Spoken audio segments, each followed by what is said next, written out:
silakan. Para ikhwan sekalian, pertanyaan yang pertama adalah bagaimana ketika seseorang ingin berderma, belum masuk dia wajib zakat. Ya. Berarti belum balik. belum balik. Bukan mukallaf ya. Tidak diwajibkan zakat. Ya, intinya gini, ketika seseorang itu belum memenuhi 3 syarat, misalnya dia zakat apa nih sebetulnya? Zakat fitrah atau zakat mal? Berarti kalau dia belum kena wajib zakat, ya mungkin zakat fitrah kan? Mungkin zakat fitrah. Gitu. Ya kalau misalnya, intinya kalau misalnya anak kecil itu dibayarkan oleh walinya atau orang tuanya. Sedangkan ada perbedaan pendapat jika bagaimana dengan orang gila. Ya kan? Karena ada perbedaan pendapat di sini, ada yang bilang wajib bayar, ada yang tidak. Tapi kita mengambil aman untuk dibayar, maka dia tetap dibayarkan oleh walinya juga. Jadi meski dia orang gila, tetapi dia memang aslinya itu muslim, Islam, maka dia wajib untuk dibayarkan zakat fitrahnya oleh walinya. Nah, untuk pertanyaan kedua, itu zakat online. Zakat online ini boleh dilakukan, akan tetapi dia melihat beberapa ketentuannya atau syarat-syaratnya. Misalnya, zakat itu tidak boleh dibayarkan ke tempat atau lokasi yang jauh. Misalnya, yang tadi Ana bilang, kita di sini, ya kan, kita di Sudan, tetapi kita bayar di Malaysia. Ini nggak boleh, karena ini memindahkan harta zakat, apalagi zakat mal maupun zakat fitrah. Yang terlebih lagi zakat mal, karena zakat mal ini sudah jelas bosnya, ketika harta itu dia ambil dari wilayah tersebut, maka dibagikannya di tempat tersebut. Adapun zakat fitrah itu tergantung kita ada di mana. Bisa aja kita tiba-tiba bulan Ramadan sama Idul Fitri di Indonesia, sedangkan bulan-bulan yang lain ada di Saudi gitu. Jadi kalau zakat fitrah itu tergantung lokasi kita di mana. Adapun buat amil itu disunahkan itu untuk ketika menerima harta zakat, membagikannya pun di lokasi di mana si muzaki atau si yang pembayar zakat itu tinggal. Jadi dia membaginya di wilayah muzaki tadi tinggal. Jadi nggak boleh membagikannya di wilayah-wilayah yang jauh atau yang lain, kecuali amil tersebut atau yang dipilih oleh pemerintah secara resmi tersebut, mereka semua berpendapat bahwasanya di sini sudah tidak ditemukan 8 asnafuz zakat, maka dia boleh memindahkan zakatnya ke tempat lain, seperti itu. Jazakumullah khair Ustaz. Masyaallah, penjelasannya luar biasa. Masyaallah, sangat bisa dimengerti dan dipahami teman-teman semuanya. Dan jadi itulah ya tadi ya penjelasan beliau terkait zakat. Ya, mungkin teman-teman ada lagi yang bertanya. Kita masih ada waktu lumayan saja. Siap. Jadi kita kupas tuntas lah. Kali ini kita kupas tuntas. Ya, kita usahakan kita sharing atau kita berdiskusi atau kita buka lagi lah pertanyaan lagi teman-teman yang mau bertanya terkait zakat ini. Terkait masalah-masalah kontemporer kan masih banyak tuh zakat yang masalah-masalah kontemporer, betul kan? Di sesuai kondisi zaman sekarang, karena ilmu fikih itu kan pasti ya tajaddud ya. Jadi mengikuti zaman dan makan. Nah, di atas ulama udah membahas terkait hukum-hukum fikih, apalagi terkait zakat, hukumnya seperti apa ketika kontemporer. Ada yang mau naik? Baik. Coba dikirim. Nah, mungkin sambil ditunggu ya, ini dari moderator ada pertanyaan sedikit. Jadi Masya Allah ya, sambil ditunggu teman-teman mau tanya atau mau ada ya. Ustaz Syahir silakan. Oke, dari moderator Ustaz ya. Siapa tahu Ustaz.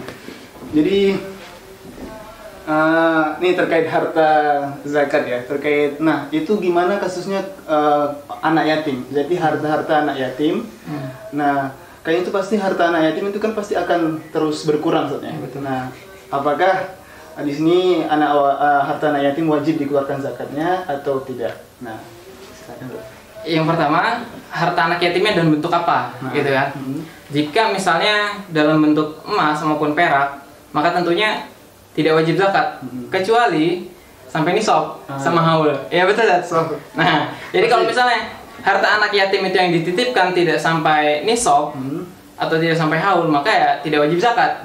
Kecuali misalnya harta anak yatim itu 200 gram atau 1 kilo emas, maka dia sudah wajib zakat. Adapun menurut Umar bin Khattab bahwasanya ketika ada seseorang yang dititipkan harta anak yatim, maka sudah sepatutnya orang tersebut dipilih yang memilih siapa sih yang nitipinnya itu, maka dia harus milih orang yang amanah gitu, agar nantinya itu harta itu bisa diputar, biar apa? Biar harta tersebut tidak berkurang. Maka kalau misalnya berkurang kan sayang, nanti bisa berkurang lagi, maka harta anak yatim boleh diputar. Kondisinya nih anak yatim yang belum balik. Yang belum balik, betul. Jadi hartanya masih dipegang kafilnya atau walinya gitu, bertanggung jawab atas yatim tersebut. Jika sudah balik, maka harta-hartanya bisa dikasihkan ke anak yatim. Betul. Sudah mampu akalnya untuk mengatur. Betul. Sedangkan gini, yatim itu aslinya orang yang ditinggal atau orang yang meninggal orang tuanya, itu yang belum balik. Sedangkan yang sudah balik itu bukan yatim lagi, Ustaz. Bukan yatim. Iya, betul. Jadi sebenarnya sudah diketahui bahkan dari pertanyaan itu, kita nggak usah disebutkan. Pasti kalau sudah yatim balik, yatim pasti memang pasti akalnya belum sampai dan tapi kalau misalnya betul. Ada pertanyaan juga kemarin tentang anak yatim itu berhak menerima zakat secara mutlak atau enggak? Menurut Ustaz gimana? Anak yatim berhak menerima zakat secara mutlak atau tidak? Berhak menerima zakat secara mutlak kalau enggak. Tapi mungkin ada pendapat lain. Iya. Karena jadi kita lihat tadi Anda belum menjelasin ya tentang asnaf zakat ya. Asnaf zakat itu asnaf zakat itu ada 8. Ini sekalian Bang. Oh, sekalian. Ternyata pertanyaannya selaras dengan antum yang mau jelasin, yaitu tentang urutan orang-orang yang berhak menerima zakat. Nah ini kan mau dijelasin. Jadi insyaallah ini saudara bisa mendengarkan penjelasan beliau. Oke. Bismillah. Untuk pertanyaan urutan daripada asnaf zakat yang pertama adalah kita rujuk kepada Al-Quran surat At-Taubah ayat 60. Innamas shadaqatu lil fuqara wal masakin wal 'amilin 'alaiha wal mu'allafati qulubuhum wa fir riqabi wal gharimina wa fi sabilillahi wa ibnis sabil. Jadi sampai segitu, yang artinya adalah pertama, sesungguhnya sedekah itu untuk orang fakir, orang miskin, kemudian para amil zakat, orang-orang yang dilembutkan hatinya untuk memeluk Islam, ya, mu'allaf. Kemudian ar-riqab itu adalah orang budak yang yang tidak punya harta untuk membebaskan dirinya. Kemudian al-gharimin, orang-orang yang berhutang. Kemudian fisabilillah, orang yang berjihad. Dan ibnu sabil, orang musafir yang dia membutuhkan bantuan. Nah, di sini kita bahas dulu orang-orang fakir. Di dalam kitab Al-Hawil Kabir, bahwasanya orang fakir adalah orang yang tidak memiliki harta dan tidak memiliki pekerjaan. Emang ada, Ustaz? Ada. Yaitu orang misalnya cacat. Dia tentunya banyak orang cacat, misalnya patah kaki, ya maaf ya, misalnya cacat patah kaki atau tangan, maka dia banyak orang-orang seperti ini yang justru nggak memiliki harta dan juga susah untuk mendapatkan pekerjaan. Maka inilah orang yang disebut orang fakir. Yang kedua, orang miskin. Orang miskin masih dari kitab yang sama, itu adalah orang miskin yang mempunyai harta atau pekerjaan, namun pekerjaan itu tidak mencukupinya. Artinya dia tidak bisa memenuhi kebutuhan hidupnya. Maka itu yang orang miskin ya. Dia punya pekerjaan, dia sudah berusaha, tetapi usaha dia tersebut tidak bisa mencukupi dirinya. Di dalam Al-Qur'an disebutkan al-fakir walladzi la mala lahu wa la kasab wal miskin walladzi lahu ma au kasab la yughnihi. Yang artinya fakir adalah orang yang tidak memiliki harta maupun pekerjaan, sedangkan miskin adalah orang yang memiliki harta maupun pekerjaan namun tidak mencukupinya. Itu yang kedua. Yang ketiga, amil zakat. Kita jelaskan amil zakat. Amil zakat adalah orang yang secara resmi ditunjuk pemerintah untuk menarik zakat. Untuk selain menarik itu mereka juga nyebar gitu, Ustaz. Mereka yang diutus, karena bahasanya itu utusan. Yang diutus ulil amri atau imam untuk mengambil harta zakat, menghitung harta zakat daripada para muzaki yang orang-orang kaya lah. Kemudian mereka juga yang menghitung harta zakat, itu termasuk amil. Yang menjaga harta zakat, itu termasuk amil. Kemudian yang membagikan harta zakat, itu juga termasuk amil.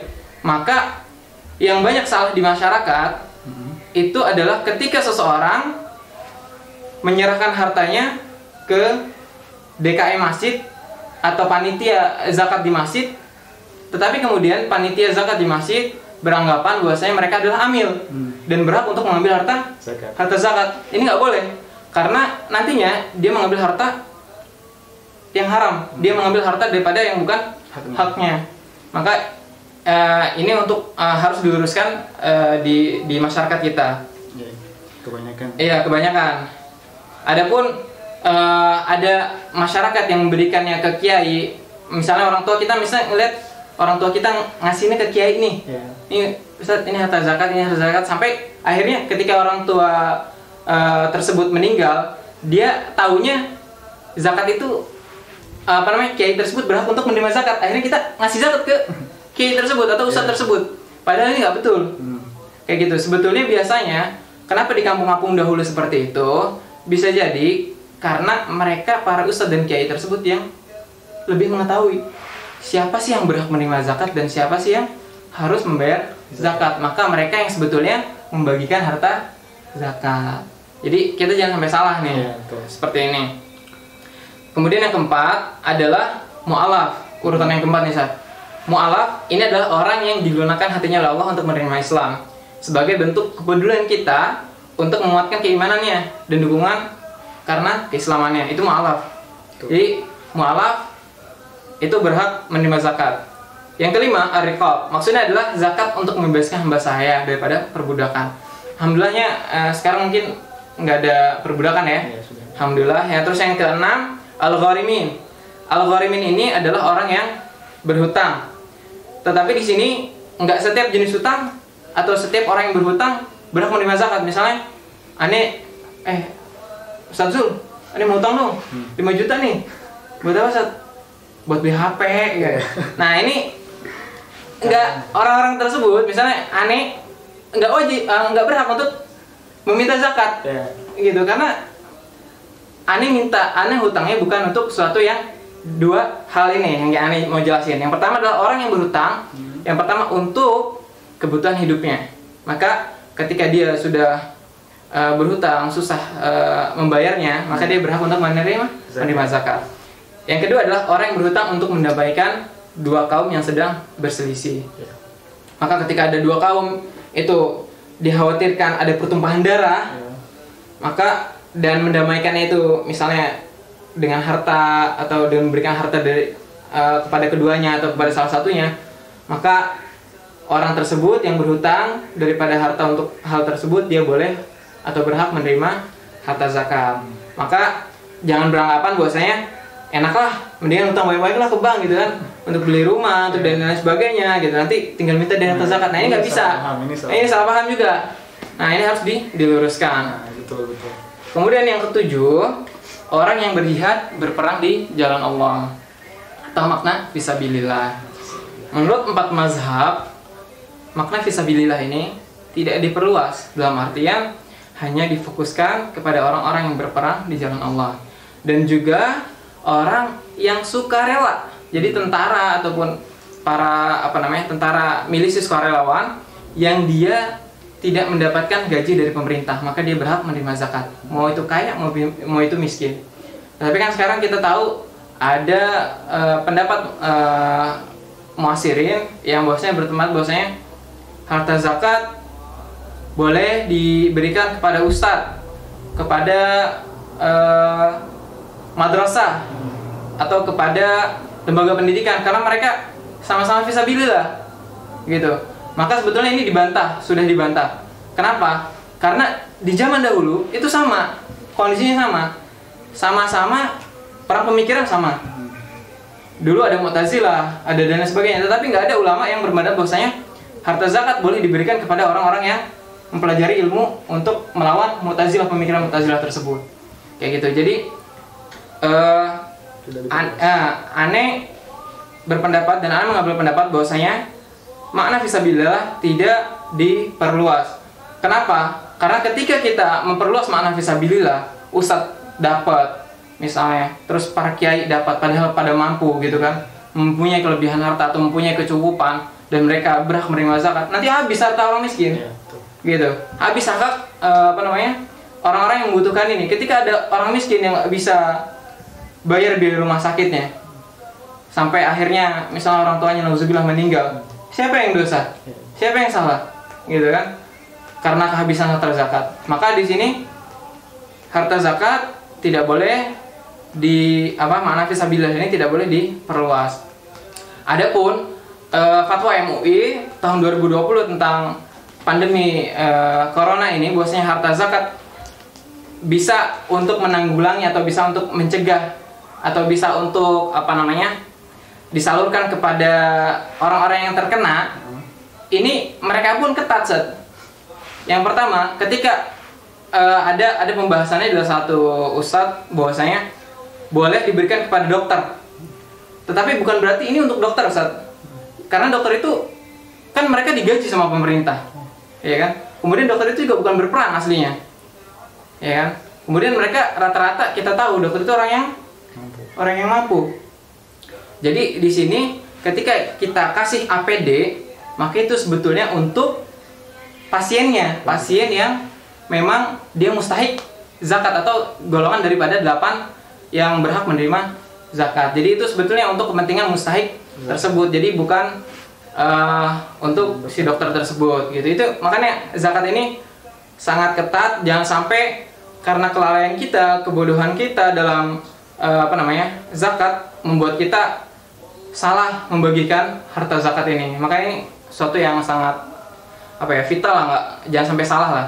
Yang ke-8 Ibnu Sabil. Nah, Ibnu Sabil ini adalah orang musafir ataupun penuntut ilmu. Nah, dengan catatan penuntut ilmu itu memang benar-benar penuntut ilmu. Imam Nawawi berkata, penuntut ilmu boleh diberikan ketika dia memang ini Ibnu Sabil ya. Ibnu Sabil penuntut ilmu itu memang ketika dia membutuhkan. Jadi musafir jalan jauh untuk menuntut ilmu, ataupun seorang musafir yang diam di suatu negeri yang emang di situ ada harta zakat ditarik, dan dia membutuhkan untuk perjalanan selanjutnya, maka dia boleh menerima zakat. Bukan hanya musafir, tetapi bukan hanya musafir yang misalnya dalam hal-hal syariat atau hal yang syar'i, tetapi musafir yang juga dalam hal-hal mubah maupun rekreasi. Jadi ini boleh berhak menerima zakat dengan catatan dia memang membutuhkan harta zakat. Adapun ini pembahasannya yang sebelumnya ya. Adapun thalabul ilmi ini ada di kitab ini Anwarul Masalik, bahwasanya orang yang penuntut ilmu itu boleh menerima zakat dengan catatan dia memang bersungguh-sungguh dalam menuntut ilmu syar'i. Karena kesungguhannya itu sampai-sampai dia tidak bisa bekerja, maka dia berhak. Adapun ahli ibadah, meskipun tapi maksudnya ahli ibadah, tetapi dia juga sambil belajar cuman main-main gitu, maksudnya nggak serius-serius amat, dia masih punya waktu untuk kerja, meskipun dia di negeri Sudan sekalipun, itu dia tidak berhak menerima zakat, karena dia masih mempunyai kemampuan untuk bekerja aslinya. Maka itu jawaban dari Ana tentang 8 urutan dan penjelasan terkait 8 asnafuz zakat. Syukran. Assalamualaikum. Masya Allah, terima kasih Ustadz. Terima kasih kembali. Terima kasih lagi atas penjelasan beliau yang Masya Allah, insya Allah kita semua bisa pahami dan kita bisa mengerti. Nah, ini ada pertanyaan kembali masuk, yaitu pertanyaan selanjutnya dari Ikhwah. Nah, tapi sebelumnya juga tadi ada terkait pertanyaan tadi yang Anda mau singgung lagi terkait ya, kalau yatim itu kan itu kan memang seharusnya tidak mutlak. Nah, jadi kan kita perhatikan yatimnya. Betul. Kita perhatikan yatimnya, kalau dia sudah dewasa dan dia udah bisa bekerja dan yusbih mampu gitu kan, itu kan seharusnya tidak dikasih, nggak ada hak zakat buat dia karena dia udah masuk seorang yang mampu. Cuma ketika dia kecil, yatim, fakir gitu sudah, dan fakir dan membutuhkan zakat, betul. Dia berhak. Terus tadi terkait urutan zakat sebenarnya. adakah nggak ini menurut antum adakah nggak urutan pembagian zakat? Jadi misalnya ketika amil dan kasusnya mustahik zakatnya ini berurut, harus dikasihkan ke siapa dulu, habis itu ke siapa dulu, habis itu ke siapa dulu, habis itu ke siapa dulu. Nah, ketika kasusnya ketika itu ada ibnu sabil, ada fakir miskin, ada apalagi gorimin. Nah, adakah di situ urutan, maksudnya apakah yang ketika kan harta zakatnya ini terbatas atau seberapa gitu kan? Apakah fakir dulu yang wajib dapat, ataukah yang gorim dulu yang wajib dapat, atau ibnu sabil kalau lah ada seperti itu. Nah, itu gimana? Jadi untuk pembagian harta zakat ini kan ada 8 asnaf. Di para ulama sepakat bahwasanya ketika 8 asnaf ini ada semua, jadi sumun. Jadi semuanya dapat rata. Ketika hanya ada 7, ya berarti sepertujuhnya semuanya dapat juga. Jadi rata juga. Ketika 6, ya rata juga. Kecuali 1, amil. Amil ini dia hanya berhak menerima zakat sebanyak ujratul misli. Maksudnya apa? Sebanyak dia secocoknya gitu. Maksudnya sekebutuhnya dia. Kalau misalnya dia memang selayaknya dapat, misalnya hanya sebulan dia dapatnya hanya 3 juta, ya 3 juta, nggak boleh nambah-nambah. Jangan sampai kita biasanya di masyarakat ada keluarga-keluarganya yang dijadiin amil semua, seakan amil semua. Setiap keluarganya, kakak beradiknya, semuanya dapat harta zakat. Habislah harta zakat jadinya kan. Jadi amil ini juga yang tadi Ana pertegas lagi, bahwasanya dia yang resmi ditunjuk oleh pemerintah. Dan dia pun hanya mendapatkan sebanyak ujratul misli, atau memang selayaknya dia hanya mendapatkan gitu, secukupnya dia mendapatkan. Itu bukan seperti yang lain lah gitu. Seperti itu, Ustaz. Tadi ini ada yang masuk lagi pertanyaan terkait amil zakat ya. Terkait ini jelaskan amil zakat. Tapi tadi udah disebut lagi terkait amil zakat itu harus ditunjuk pemerintah. Iya, betul. Terkait amil zakat harus ditunjuk pemerintah. Tapi apakah ada kayak pembatasan amilnya ini? Jadi sama terkait misalnya kalau ada amil yang ya kalau bahasanya berarti nggak resmi gitu berarti. Itu berarti harus nggak resmi sehingga seorang tersebut yang dititipin itu ada risiko di situ berarti ya. Misalnya kalau dia nggak paham orang yang dititipin dan dia ngaku-ngaku amil, sehingga dia ngambil zakat itu kan payah itu. Sehingga kalau dia paham pasti akan memasukkan ke amil yang lebih ditunjuk pemerintah. Ini kan amil ini kan memang banyak sekali kasusnya di Indonesia. Betul. Salah paham. Nah itu gimana? Jadi gini kasusnya, karena ini ya kalau udah ada orang yang tahu bahwasanya dia bukan amil, bukan masuk syarat amil, ya banyak-banyak istighfar lah, banyak-banyak tobat lah gitu kan. Karena dia kecuali dia nggak ngambil harta, dia nyebut amil aja gitu. Cuman dia ngambil harta, cuma membantu. Sebetulnya itu bukan amil, tetapi dia memang yang membantu orang untuk membayarkan zakat. Dan insya Allah ini pahalanya besar, karena dia membantu orang untuk menunaikan kewajibannya. Karena banyak orang kan yang yang dia nggak tahu caranya zakat. Seperti yang Anda kasih contoh tadi, ada kiai di kampung karena lembaga amil dulu kan nggak ada zat. Amil zakat, lembaga amil zakat, Basnas Nasional itu kan nggak ada tuh. Adanya ya kiai, ustadz dititipin. Bukan berarti itu untuk kiai atau ustadz, tetapi mereka yang membagikan zakat. Dan mereka tahu mereka tuh berhak atau enggak gitu loh. Sedangkan yang sekarang mungkin karena kesalahpahaman ini, ya orang-orang yang seakan-akan keislaman lah, maksudnya kiai itu kan simbol keislaman ya. Masjid, orang DKM seakan-akan simbol keislaman. Jadi ini karena dia ngeliatnya kiai berhak menerima zakat, padahal itu bukan aslinya.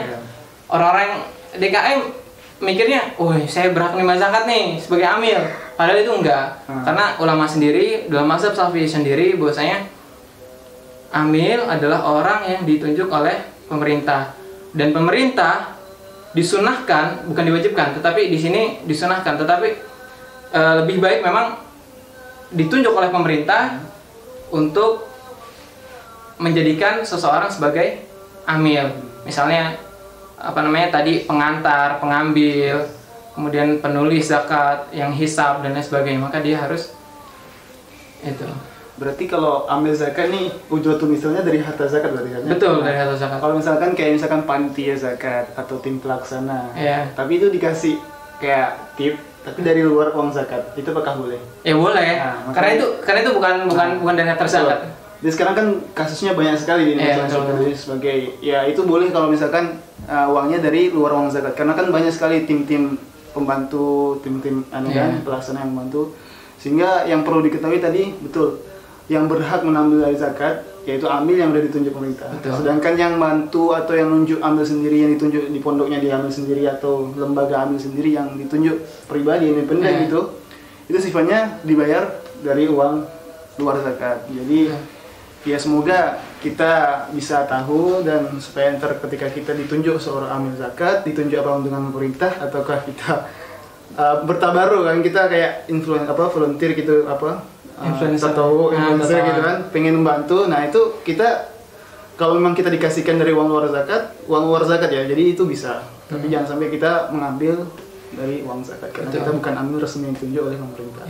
Ada juga ada orang yang ada orang yang sama sekali dia nggak boleh jadi amil. Nah itu apa Sat?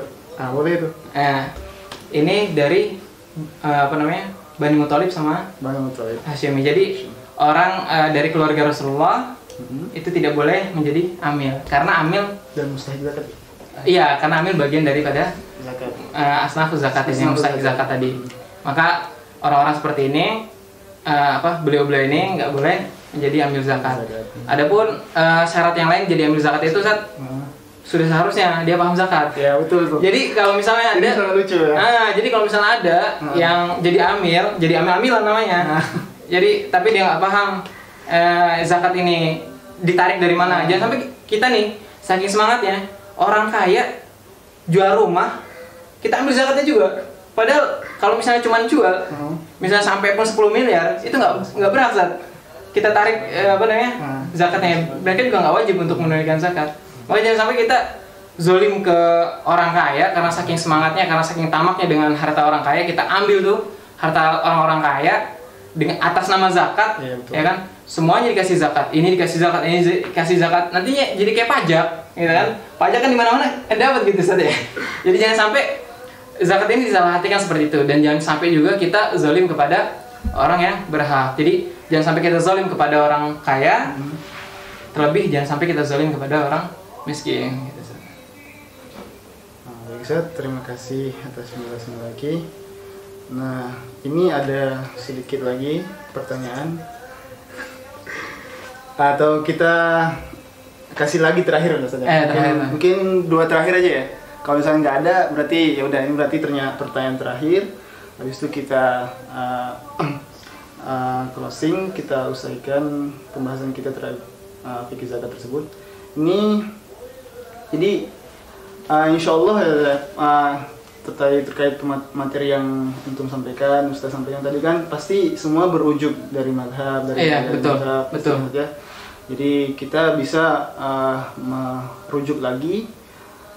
Beliau udah mencari perujukannya di kitab Al-Halul Kabir, di Anwar Masalik, kitab-kitab klasik zaman dulu, klasik ulama, dan dikaitkan juga terkait melihat pasti beliau juga membaca terhadap kasus-kasus yang kontemporer, dan pasti ulama sekarang itu pasti sudah membahas terkait kasus-kasus kontemporer, hukum-hukum kontemporer terkait zakat. Jadi kita sekarang sebagai penikmat, jadi sekarang ulama mujtahid itu udah istihad. Sekarang kita tinggal merujuk, mencari, bahwasanya inilah. Jadi ini bukan, pasti kita nggak menganggap ini pendapat kita pribadi. Tidak. Karena ini bukan pendapat baru. Ini bukan pendapat baru, dan ini udah ada di zaman dulu oleh para ulama. Kita tinggal mengambil. Nah, kita mempraktekkan inilah arjahul pendapat, dan ini yang dipakai sekarang. Pendapat Hanafi ini, pendapat Syafi'i ini, pendapat Imam Malik ini. Jadi kita ini bukan pendapat baru, bukan pendapat kita sendiri. Bukan pendapat aneh juga.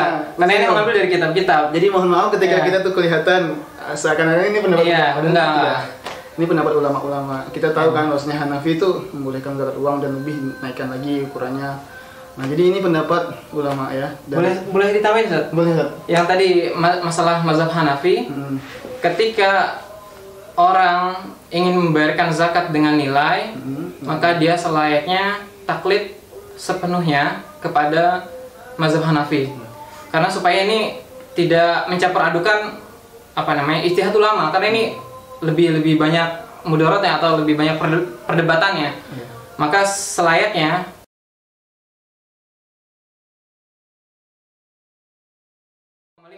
tapi 3,8 kg.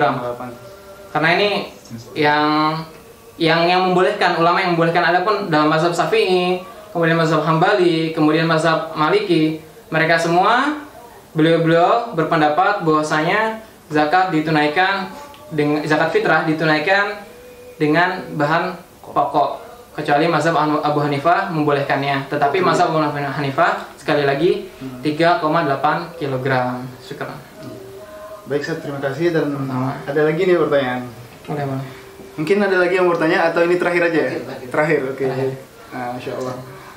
Dan satu lagi, Ustaz, kayaknya tadi kan terkait referensi kitab nih. Ini pertanyaan sebelum terakhir. Terkait referensi kitab untuk pembahasan zakat ini, mungkin teman-teman kan pengen merujuk lagi, membaca lagi referensi kitab, rujukan kitab-kitab yang untuk pakai terkait pembahasan zakat ini.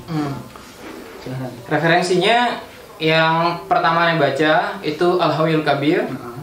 Itu karya daripada daripada fikih mazhab Syafi'i, maksudnya pembahasannya itu Mukhtasar Al-Muzanni. Yang kedua adalah Fathul Qarib dari Muhammad Qasim. Kemudian Ghayatul Talkhisil Murad, dan yang selanjutnya adalah Anwarul Masalik. Al-Hawiyul Kabir ini udah masyhur ya. Ini karyanya karya besar dalam dalam mazhab Imam Syafi'i. Pasti ini karena Al-Hawiyul Kabir ini kayak kitab induk lah. Habis itu ada lagi di bawahnya. Ya ini contohnya kayak misalnya Anwarul Masalik, kan banyak ya kalau dalam mazhab Syafi'i itu Anwarul Masalik, kemudian Fathul Qarib, kemudian ada juga misalnya kalau matan itu siapa? Abi Suja ya. Kayak gitu. Nah, itu aja yang aneh jadikan referensi. Referensi yang lain tentunya yang tadi permasalahan kontemporer ya dari dari Yusuf Qaradawi itu udah banyak lah di internet, kitab-kitab beliau tentang masalah ini dibahas, perbedaan pendapatnya gimana dan lain sebagainya. Itu tinggal antum merujuk, tetapi di dalam mazhab Syafi'i dalam masalah yang tadi kontemporer tentunya itu nggak ada. Karena kan kitab-kitab ini nggak membahas masalah-masalah yang kontemporer. Sedangkan masalah-masalah klasik yang tadi amil dan sebagainya itu udah dibahas, udah selesai itu. Udah pasti ada di kitab klasik. Ulama-ulama tuh udah nggak akan terlepas lah dalam masalah-masalah ini sebetulnya. Kadang kalau misalnya kita nggak dapat, bukan emang nggak ada, tetapi kita nggak dapat, gitu loh. Gitu aja, Ustaz. Kita semuanya masih masih belajar semuanya. Iya, betul. Mencari. Jadi kita bukan sampai derajat mufti atau mujtahid. Nah, itu, Ustaz. Terima kasih, Ustaz. Sama-sama. Terus ini pertanyaan terakhir ya, Ustaz ya. Pertanyaan terakhir kan? Terakhir. Oke. Masya Allah, udah berapa menit? Ini udah lumayan lama. Semoga bermanfaat buat teman-teman. Masya Allah, jazakumullah khair. Terus ini, Ustaz, dari Patimura Muda. Apakah zakat mal bisa dipakai untuk menghidupkan lembaga zakat? Zakat mal ini bisa dihidupkan untuk lembaga zakat. Zakat mal bisa dihidupkan lembaga zakat ya? Aneh, yang ini belum tahu ya. Maksudnya dalam artian gini, lembaga zakat ini kalau misalnya kan yang tadi dibilang ada ulama sekarang fatwanya MUI bahwasanya boleh untuk kepentingan mustahik. Makanya ini bisa jadi boleh.